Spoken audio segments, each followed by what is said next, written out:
Hi my families. இப்போ courier எல்லாம் போட்டு முடிச்சாச்சு. இன்னைக்கு சனிக்கிழமை எல்லாமே முடிச்சாச்சு. இன்னைக்கு செஞ்ச தக்காளி தொக்கு இந்த சட்டியில் சோறு திங்குங்கிறதுக்காகவே பசங்க வரணும்னு வெயிட் பண்ணால் நான் காலையிலேருந்து வீட்டில் சமைக்கலை. அதுதான் உண்மை. பசங்களும் சாப்பாடு கொண்டுட்டு போகல. இப்போ பார்த்தீங்கன்னா சோறு வச்சாச்சு.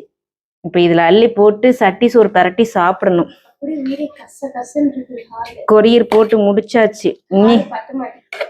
இனி சாப்பிட்ற வேலை மட்டும்தான். சோறு முன்னாடியே வச்சுட்டேன். கொரியர் பேக் பண்ணிட்டு இருந்தனால சாப்பாடு கொஞ்சம் கட்டி ஆயிடுச்சு. எச்சு ஊறுது.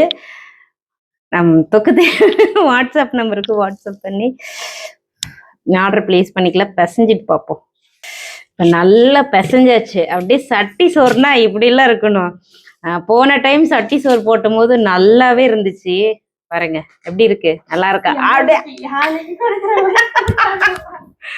எல்லாரும் வாங்க சாப்பிடலாம். 2 பேர்த்துக்கு தட்டு வந்துருச்சு.